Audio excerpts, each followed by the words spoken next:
Muy buenas tardes.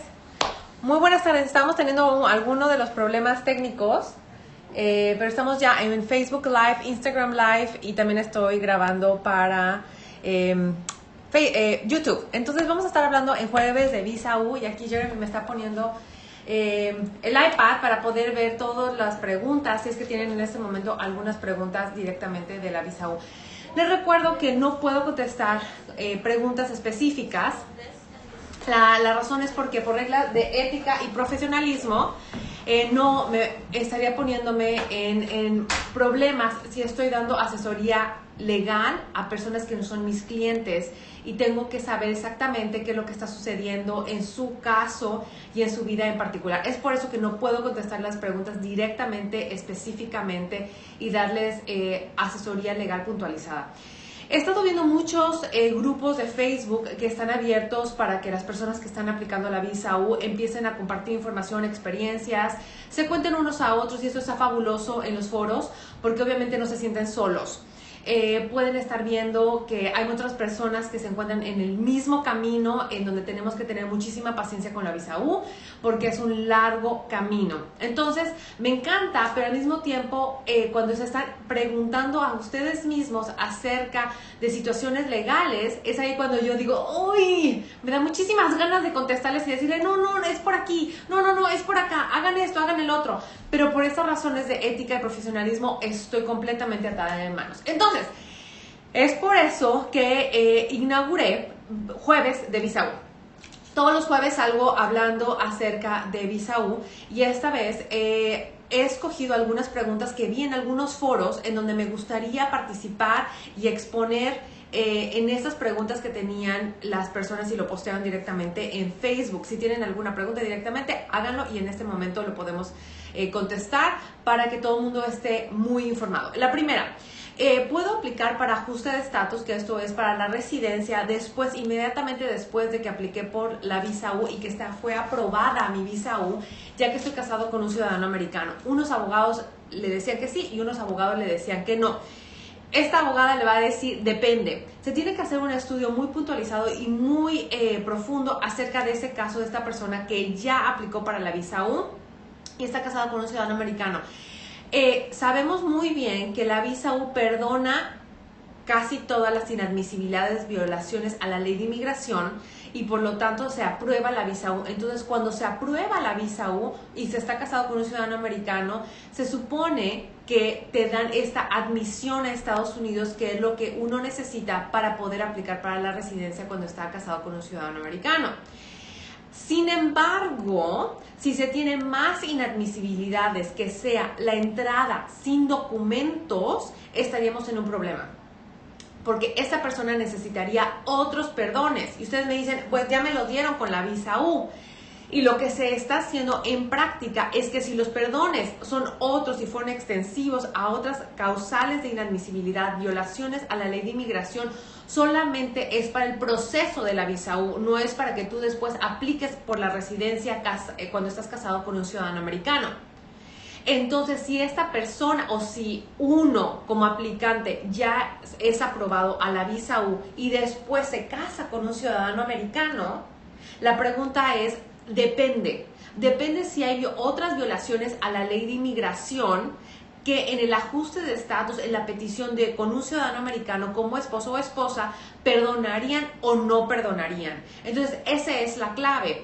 Ahora, con las visas U, en mis casos de Visa U, siendo que la Visa U es extremadamente flexible y benévola, ¿esto qué quiere decir?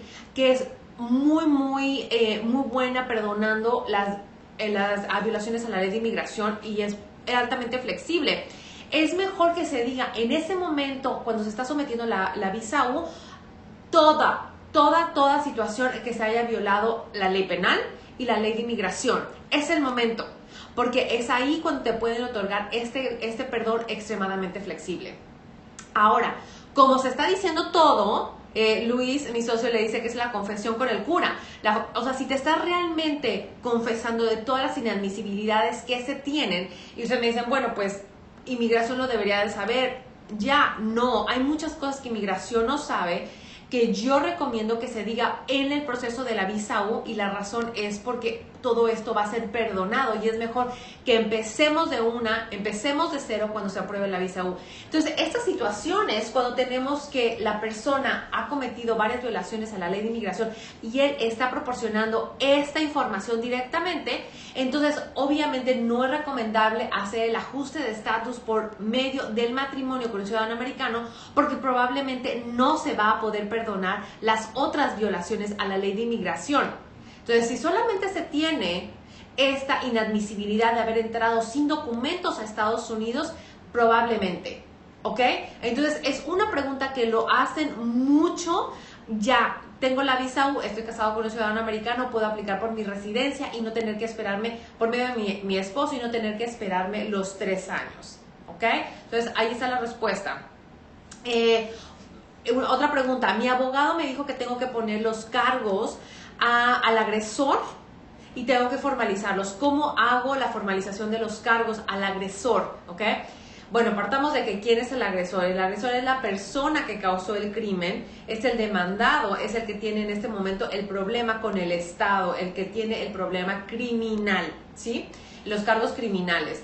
Bueno, dependiendo de cada estado, dependiendo de dónde ustedes se encuentran, cada estado lo maneja de una forma diferente. Si ustedes tienen un abogado, el abogado tendría que ser capaz de poderlos guiar en cómo formalizar los casos. En un caso más reciente que tuve, y cada caso es diferente, a pesar de que podemos tener mucha experiencia, cada caso es diferente y es por eso que no hay que cortar a todos con la misma navaja, ¿sí? Entonces, en este caso, era un caso de violencia doméstica y el policía quiso que la víctima fuese a firmar el testimonio a la oficina de la fiscalía para poder presentar los cargos formales. ¿Por qué hizo eso? No tengo ni idea. Porque realmente pudo haber él puesto los cargos, él tiene la autoridad de realmente formalizar los cargos en contra del acusado. Pero en este caso, él quiso que ella fuese a firmar su testimonio a la oficina de la fiscalía. Lo más común cuando se define o se les está diciendo vayan a presentar cargos, ya que se hizo el reporte de la policía, ya que se habló con la policía, probablemente y generalmente esto quiere decir que tienen que ir a la oficina de la fiscalía a rendir el testimonio y firmar su testimonio, ¿ok? Entonces, eso quiere decir poner cargos, o eso es la contestación que yo le daría a esta persona. También, si no es claro, le pueden hablar al abogado y decirle, no entiendo, ¿qué es lo que quieres decir? El abogado puede hablar directamente con la policía o puede hablar con la fiscalía para saber qué es lo que necesitan de la víctima. Eso lo hago directamente cuando estoy trabajando en casos abiertos, en casos que todavía están en investigación o que están pendientes en la corte criminal. Le llamo al fiscal o le llamo al policía y les digo, estoy representando a la víctima en un caso de inmigración que depende de la cooperación de la víctima. Si necesitas algo de la víctima en muchos casos no habla inglés o no está entendiendo el procedimiento directamente. Por favor, dígame a mí, hábleme a mí directamente, que sí entiendo, para yo poder obtener esta información, cualquier documentación de mi cliente, y yo se los hago pasar, ¿ok? Pero cada abogado es completamente diferente. Número 3, ¿qué quiere decir la forma 929?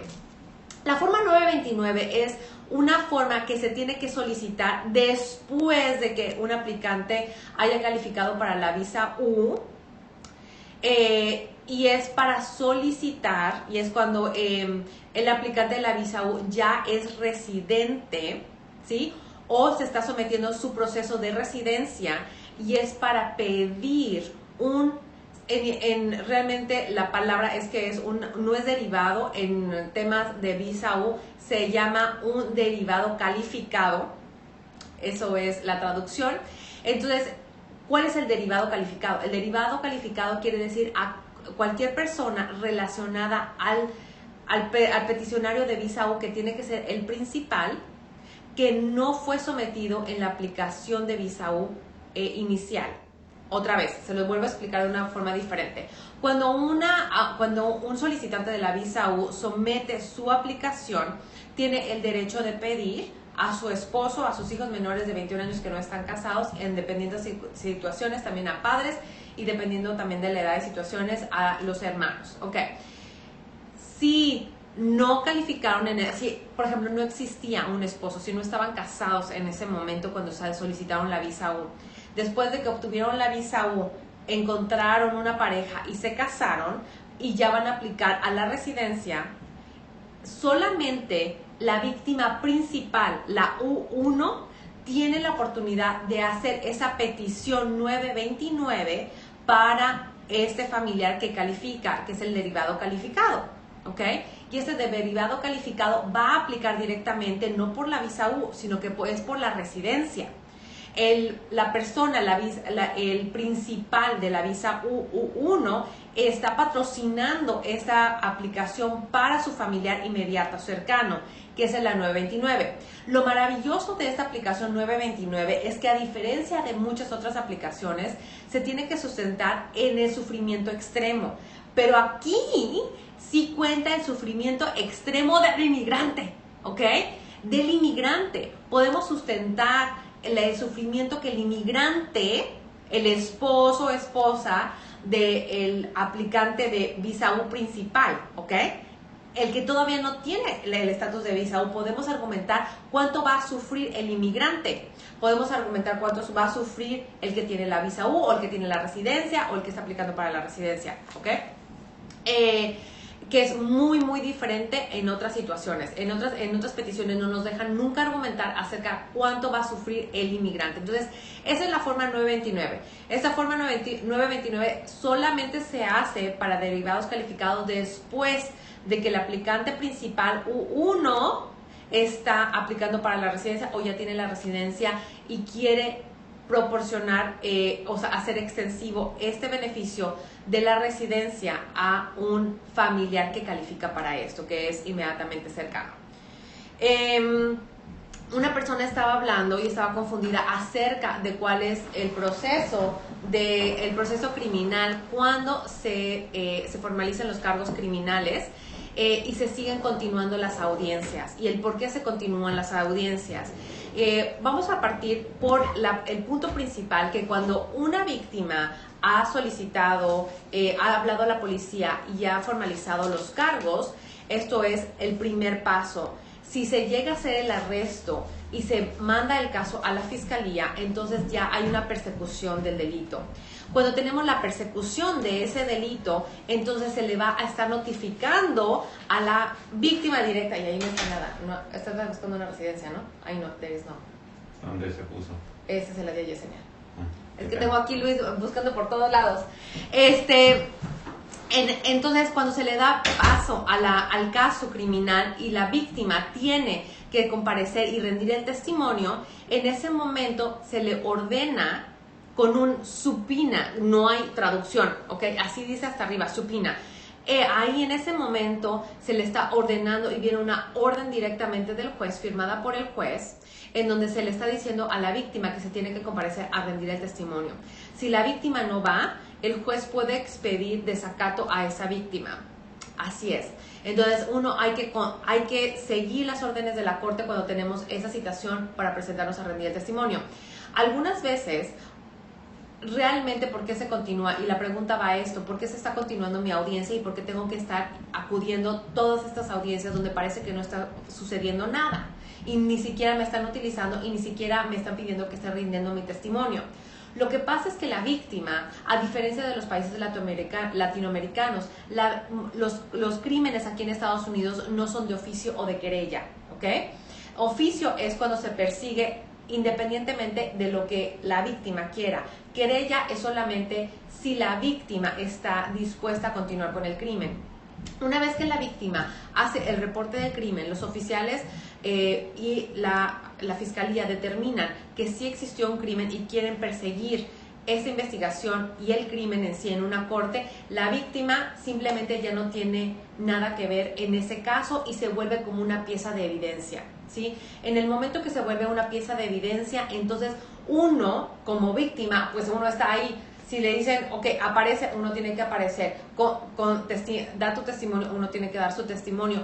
Pero en sí, nosotros como víctimas ya perdemos completamente el control de ese caso.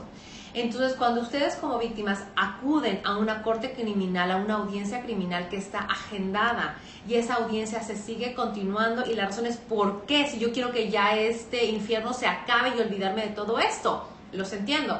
El punto es que realmente puede haber hay algo en el procedimiento criminal contra el acusado del por qué se tiene que dar una continuación. Por ejemplo, si el acusado es una persona que no habla inglés, que su lengua primaria no es el inglés, entonces se tiene que tener un intérprete.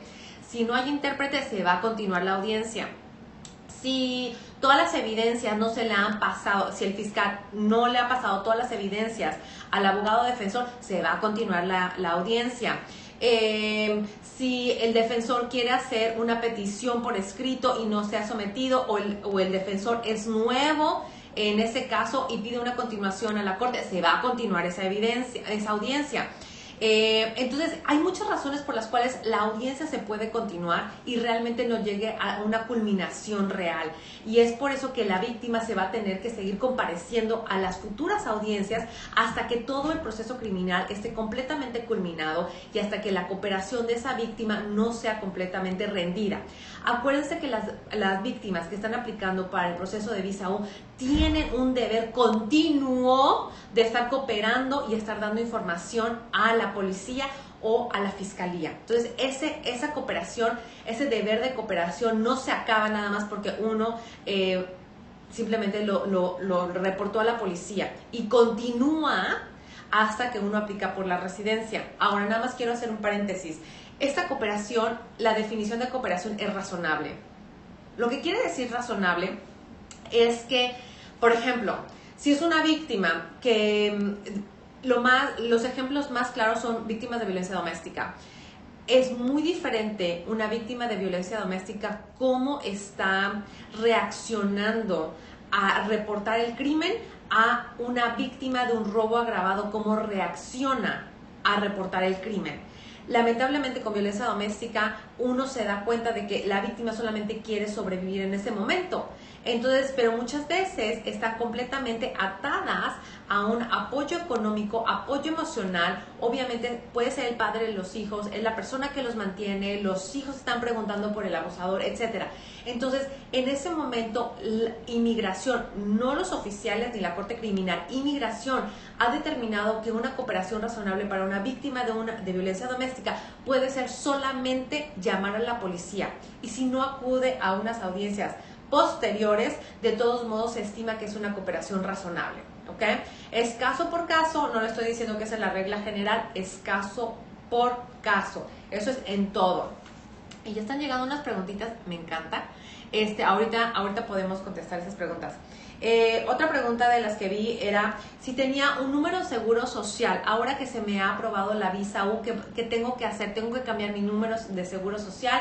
¿Puedo seguir usando el seguro social? Ok, cuando tenemos un número de seguro social válido, expedido por la Secretaría de Seguridad, que realmente es válido, que es suyo, que fue expedido a su nombre, podemos seguir utilizando este número de seguro social. El número de seguro social no debe cambiar y no quiero que lo cambien, ¿ok?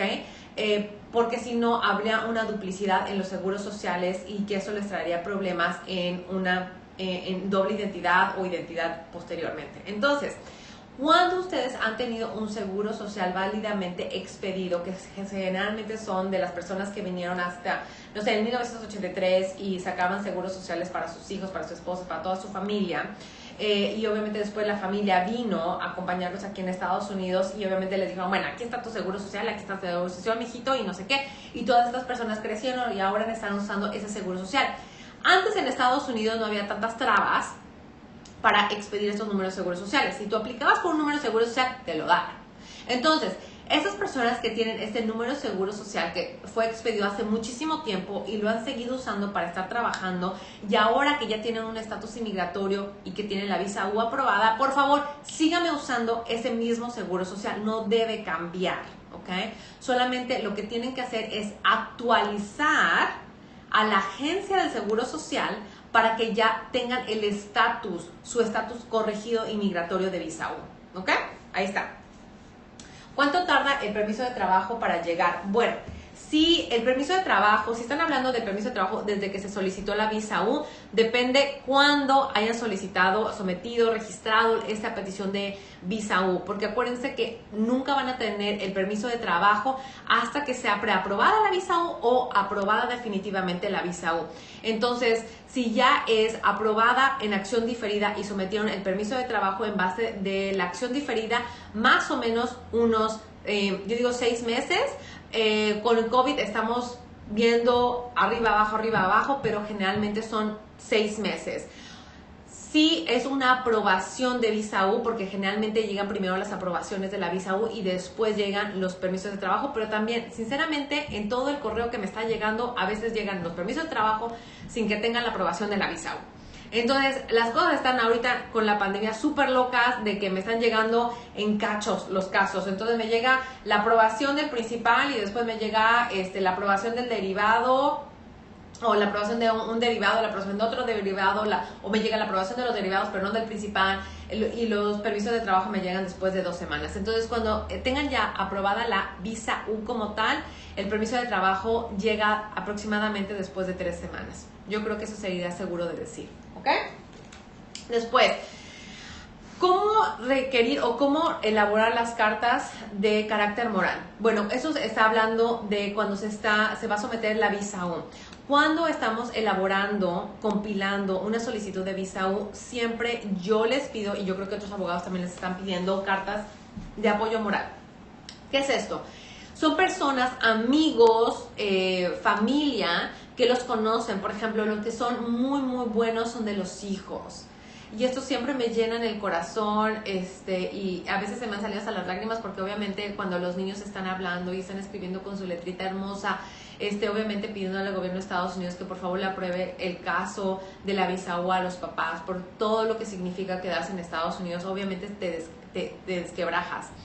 El punto de estas cartas de apoyo moral es que se le pueda dar a la Agencia de Inmigración y Ciudadanía otra arista, que se le pueda dar otro vértice, que se le pueda enseñar a inmigración otro lado de esa misma persona, ¿sí? Que no solamente fue víctima de un crimen y eso califica, sino que también ha hecho cosas muy buenas durante toda su estancia en Estados Unidos. Si participan en actividades de la iglesia, si van a una iglesia, si hacen donaciones, si hacen actividades de voluntariado, si participan en actividades comunitarias, de su jefe, de su patrón, en el trabajo, de amigos, de donde sea. Generalmente lo que les pido es que no sean igual, porque también las he visto, de que solamente dicen, bueno, solamente vamos a poner lo mismo, le vamos a cambiar el nombre y le vamos a firmar. Entonces es así como si hubieran hecho una plana de que soy buena persona. Ok, primero la firma Dave, después la firma Tommy, después la firma Pedro. Ok, no, así no funcionan las cosas. Ok, tienen que ponerle sustento. Entonces, bueno, Dave es una buena persona porque hace actividades comunitarias en tal lugar. La conocí desde hace 10 años. Cuando tenía un problema económico me prestó dinero, o cuando no sé, me quebré el pie, me rompí, no sé, los meniscos o lo que sea, me hicieron una operación, ella vino y cortó el pasto. Yo sé que está pagando sus impuestos, yo sé que es muy buena mamá porque siempre quiere estar alrededor de lo que pasa con su hijo, todas las cosas así. Le tienen que poner sustancia, me tienen que decir cosas buenas de las personas, porque si nada más me dicen, ay, pues es una buena persona, yo sí recomiendo que le den su caso de visa U. Tan. No me están diciendo nada. Se supone que esas son cartas de apoyo que nos dejen ver algo más de la persona, ¿sí? Que tienen un buen carácter cívico, o que son unas buenas personas que las quisieran tener como vecinos, ¿ok? Aunado a eso, voy a explicar acerca de qué, porque estaba preguntando cuál es la declaración de los hechos o carta de los hechos.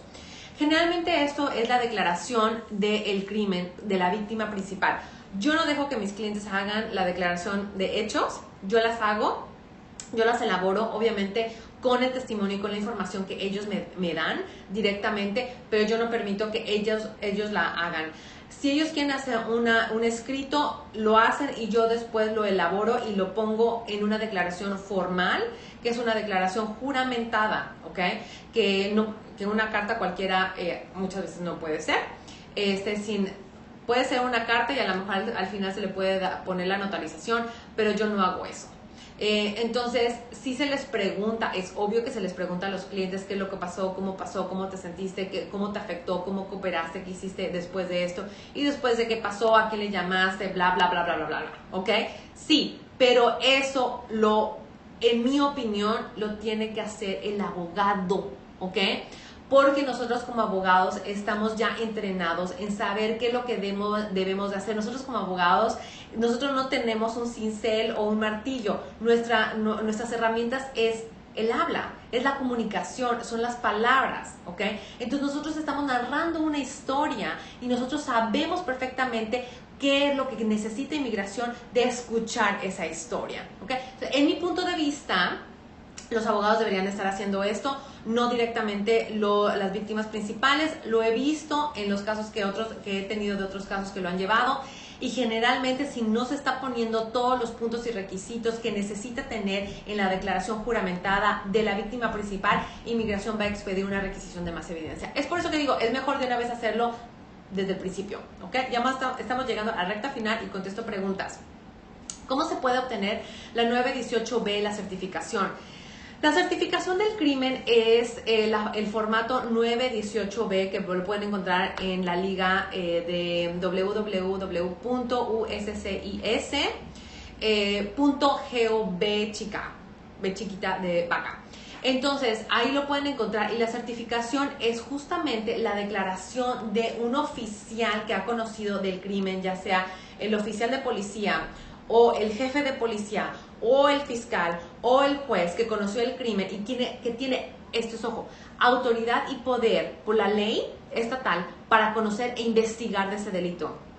Entonces, ese documento se tiene que elaborar también con información clave acerca de delitos. Se tiene que identificar qué delito es el que se ha cometido, y se tiene que firmar por el agente que está certificando este delito, y es es un apoyo, como se lo explico a mis clientes, es un apoyo. Están endosando, están apoyando, le están diciendo a inmigración que si fuiste víctima de un crimen violento y ese es el crimen, y que cooperaste y que dice toda la información, y que obviamente ellos están apoyando tu caso de visa U frente a las autoridades de inmigración. Cuando nosotros como víctimas dejamos de aportar información directamente, los oficiales estatales, ya sean jueces o fiscales también, pueden retirar ese apoyo directo que se dio en la 928B.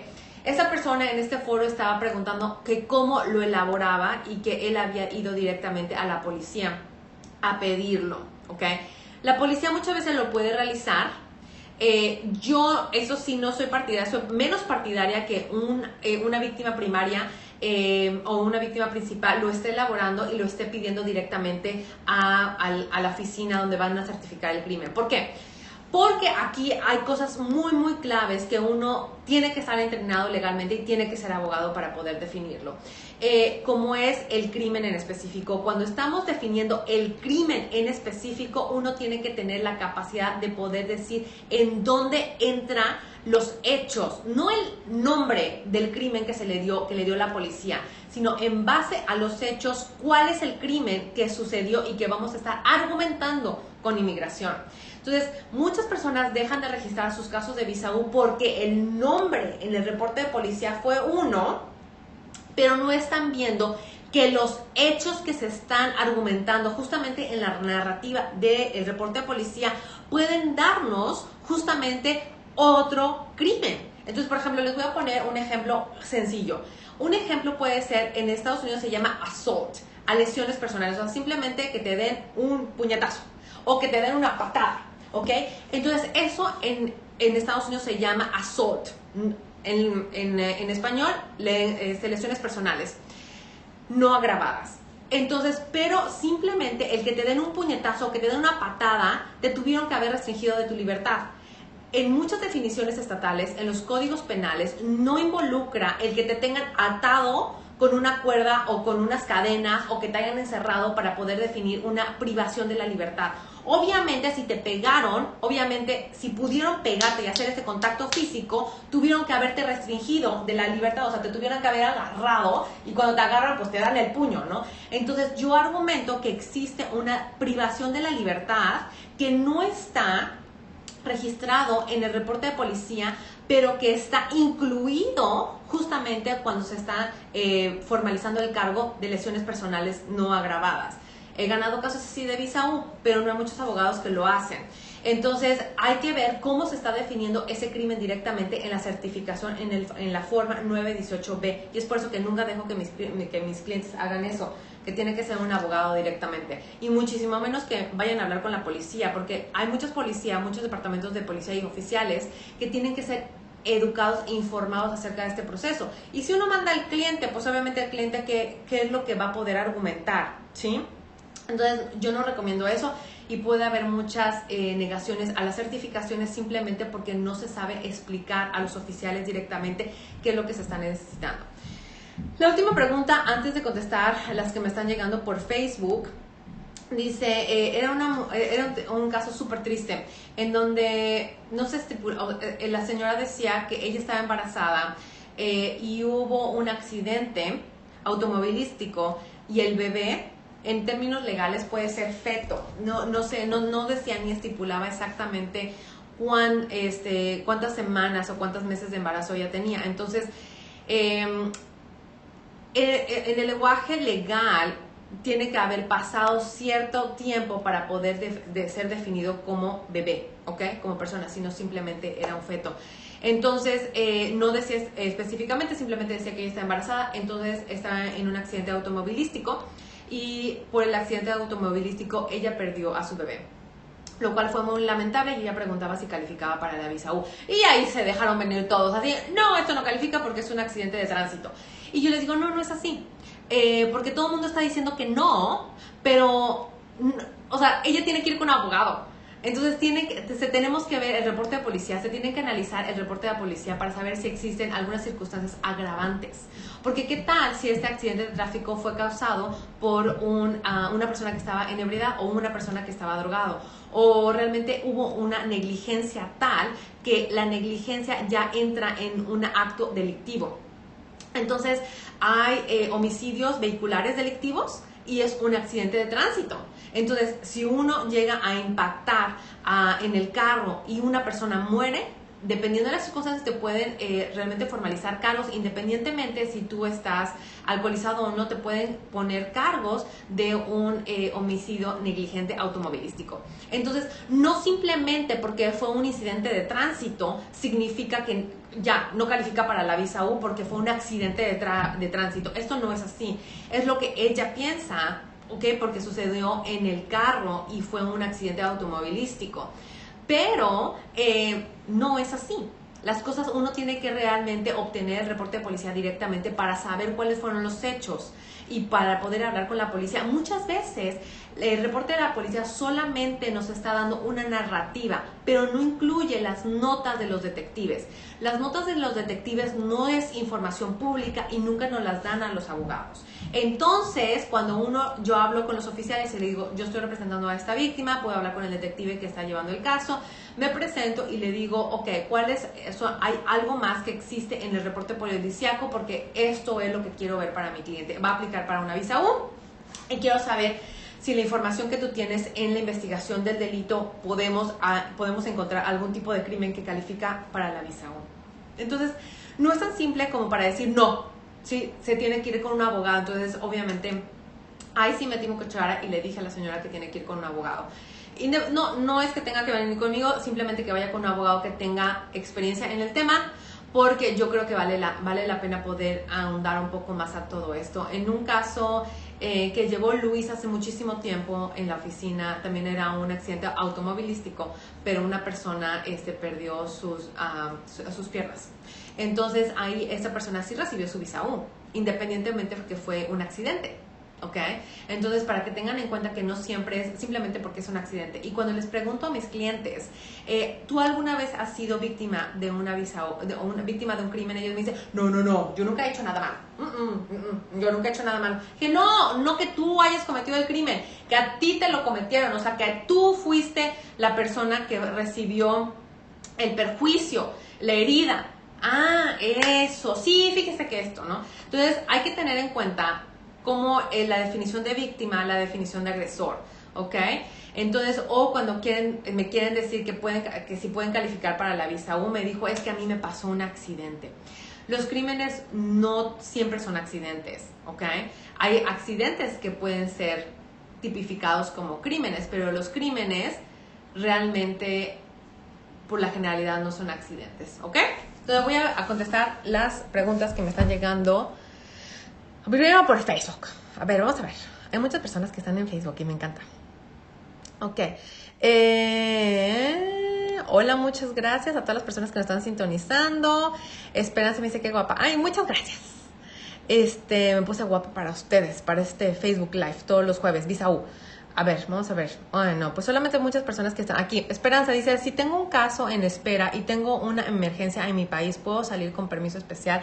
Si tienes un caso de visa U, no existe esta situación donde si tienes un caso pendiente de visa U y puedes pedir un permiso anticipado para que puedas entrar, eso no existe bajo la visa U, lamentablemente.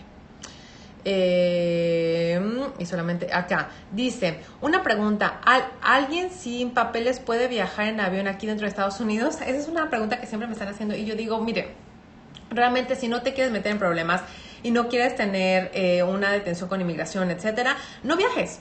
Realmente no viajes en avión. En avión, todas las personas estamos sometidas a un nivel de privacidad menor. Entonces, es por eso que nos pueden ver los teléfonos, nos pueden esculcar nuestras cosas sin una orden judicial. Entonces, si tú vas a un aeropuerto, obviamente hay agentes de inmigración. Y si ellos quieren preguntarte, interrogarte, esculcarte y demás, lo van a hacer. Entonces, obviamente, si te encuentran y no tienes documentos, obviamente te van a poner un proceso de deportación, o si tienes una orden de deportación en ese mismo momento te van a remover de Estados Unidos. Entonces no lo recomiendo. Olga dice, estas cartas sí ya está la visa U en proceso de autorización. ¿A quién se les da? ¿Al abogado directamente o a inmigración? Las cartas de que estaba hablando acerca de las cartas de apoyo moral, de amigos, familiares, lo que quieran, eso se le da directamente al abogado y después el abogado las incluye en el caso que se va a someter a inmigración. Entonces, ahí está. El permiso de trabajo se pide al momento de aplicar por la visa U o cuando aprueben la visa U por 4 años. No sé qué hagan los otros abogados, pero realmente lo que yo recomendaría es que se someta el permiso de trabajo con la aplicación inicial para que cuando se apruebe la visa U te salga el permiso de trabajo. No hay razón por qué tengamos que esperar tanto tiempo. Bueno, ahí está. En Instagram dice, oh my God. En Instagram es súper difícil. A ver, ahí les voy. Mi papi, hola papito. Ok. Hola Judith. A ver, dice, ¿cómo arreglo mis papeles si salí del país? Ok, bueno, es súper difícil contestar esa pregunta sin saber un poco más. Entonces lo que recomendaría es que hagas una consulta. Si quieres hacer una consulta, les dejo mi teléfono con mucho gusto. Es el 513-618-2005. 513-618-2005. Si tú saliste del país y no tenías documentos, va a ser difícil si no tienes una petición que te vaya a patrocinar. Tengo hijos nacidos aquí, creo que es la misma persona. Ok, bueno, eso no me dice nada. El mayor de mis hijos ya tiene 29 años. Tenemos que ver justamente las causales de inadmisibilidad y las violaciones a la ley de inmigración que tienes, porque eso no es tan fácil. El que tú tengas hijos nacidos en Estados Unidos no es simplemente el pase automático a la residencia. Te invito a ver otros videos que ya grabé en YouTube, que justamente está hablando acerca de eso. Entonces, bueno, creo que ya fueron todas. Entonces, aquí los espero. Y ahí por ahí vi a mi prima Sofi. Aquí los espero el próximo jueves de Visa U. Mi Tere, hola Teresita chula, ¿cómo estás? Bueno, espero que sea mi Tere chula, que era súper amiga de mi suegra.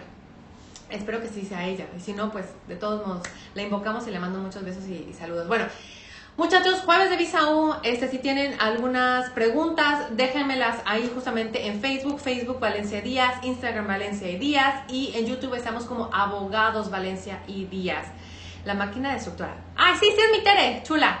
Y la máquina destructora me dice, hola, muchos saludos, muchísimas gracias.